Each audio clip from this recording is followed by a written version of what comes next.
ডিপটুন বাংলা।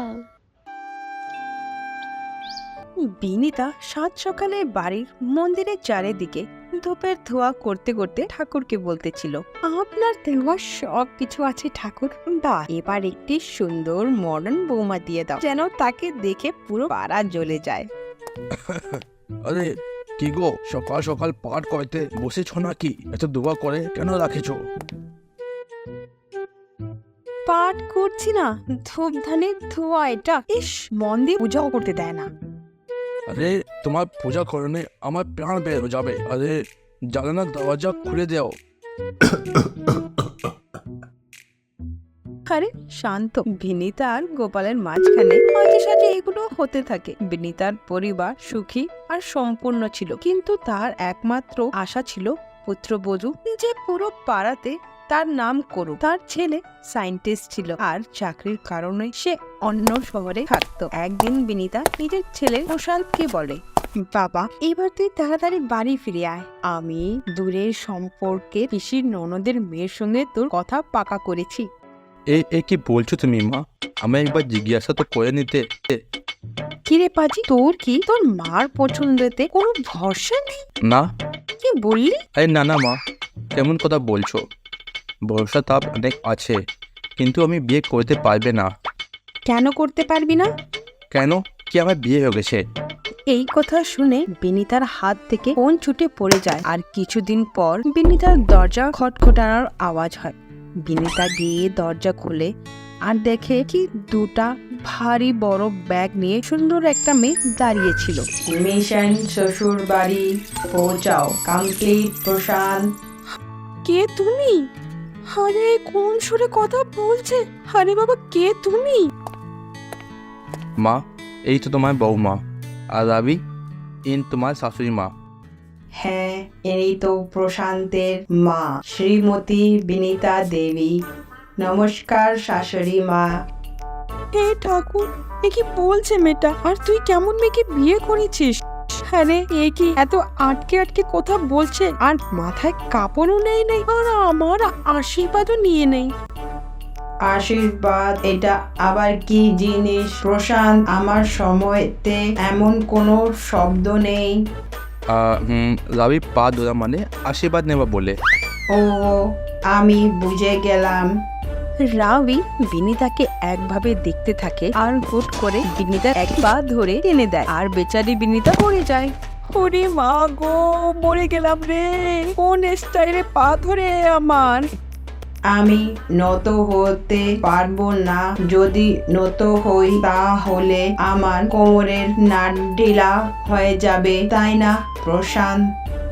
তখনই প্রশান্ত তার মুখ চাপা দেয় আর বিনিতাকে উঠিয়ে ঘরের ভিতরে নিয়ে যায়। সময় এভাবেই কেটে যায়। বিনিতা নিজের বৌমার অজীব অজীব ন্যাকা দেখে হয়রান ছিল।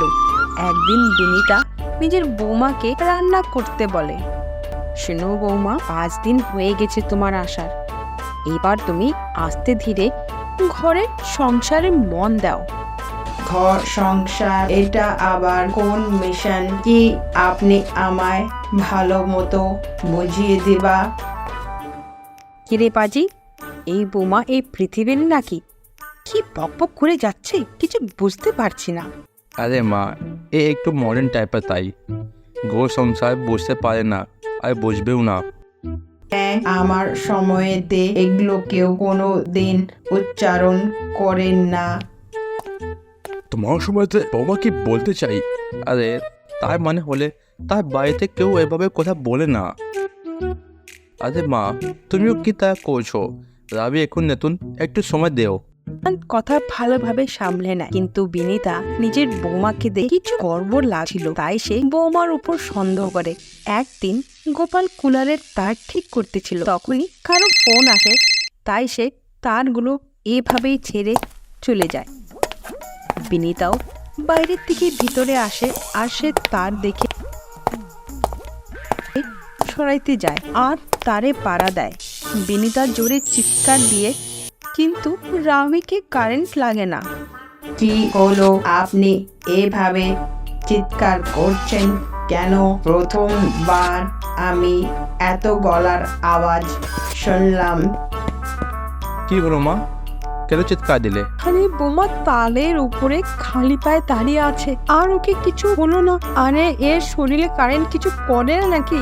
তখনই রাবির পায়ের তলার থেকে ধোঁয়া বের হয় আর রাবি অজ্ঞান হয়ে পড়ে যায়। আর তখনই বিনিতা দেখে কি রাবির পায়ের নিচনে টিনের মতো কিছু দেখতে পারে। সে নিজের চোখ উছলে নেয় আর জল নিয়ে এসে রাবির উপরে জলের ছেটা মারে যায়। তখনই ওখানে প্রশান্ত আসে আর আটকে দেয়।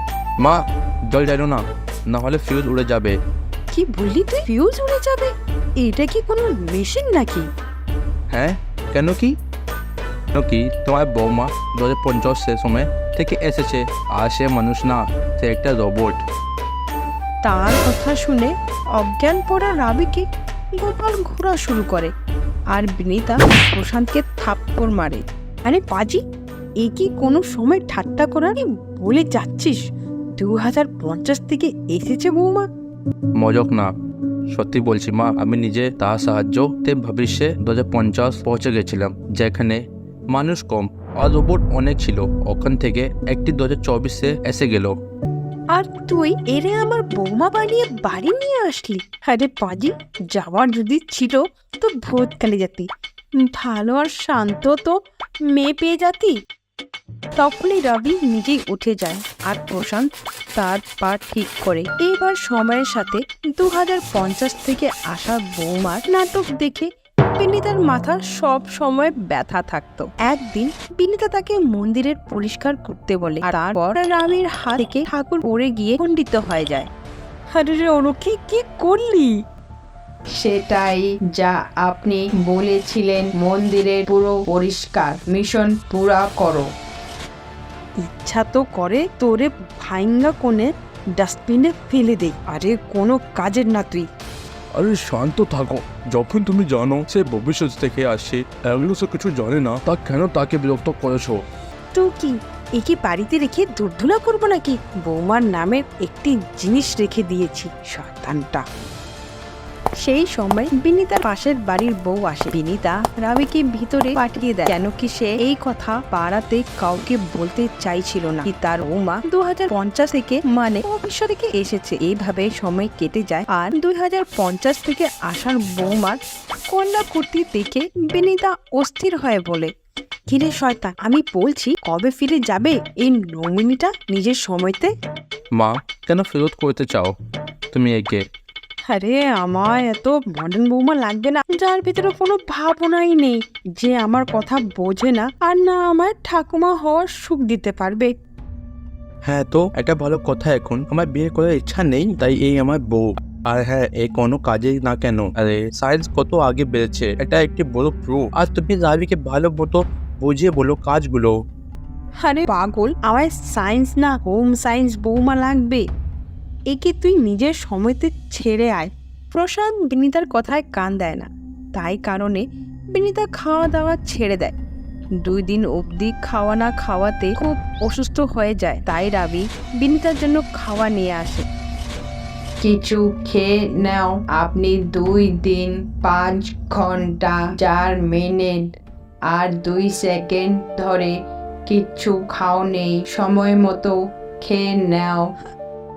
আরে তুই নিজের সময়তে চলে যা, আর তারপর আমি সময় মতো সব সময় খেতে থাকবো।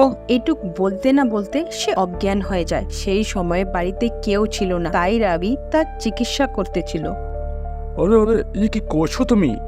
আমি এনার চিকিৎসা করছি। 2050 সনে সবাইকে মেডিকেলের নলেজ থাকে। প্রশান্ত, আজ আমি এই 2050 থেকে আসা বৌমার জন্য ভালো হয়ে, না হলে তো আমি ঠিক হতাম না। আমায় ক্ষমা করে দে, তোকে আমি অনেক কিছু বলেছিলাম। না মা, তুমি ক্ষমা চাও না, তোমার কথাও তো ঠিক ছিল। আমাদের আজ দেখে তো ভবিষ্যৎ হয়ে উঠবে। আর এই কি, আর এত একটি রোবট, তাই থেকে যেতে হবে। এবার প্রশান্ত নিজের মার কথা বুঝে গেছিল কি রাবিকে নিজের সময়ে ফিরে যাওয়া সব থেকে বেশি ভালো হবে। তাই সে রাবিকে টাইম মেশিনের সাহায্যে পাঠানোর জন্য অন্য শহরে যায়। রাবি যাওয়ার পর বিনিতা খুব মনে করে নিজের 2050 থেকে আসার বৌমাকে, কিন্তু সময়ের সাথে প্রশান্ত একটি ভালো মেয়ের সঙ্গে বিয়ে দিয়ে দেয় আর সে নিজের বৌমার সঙ্গে হাসি খুশিতে থাকে।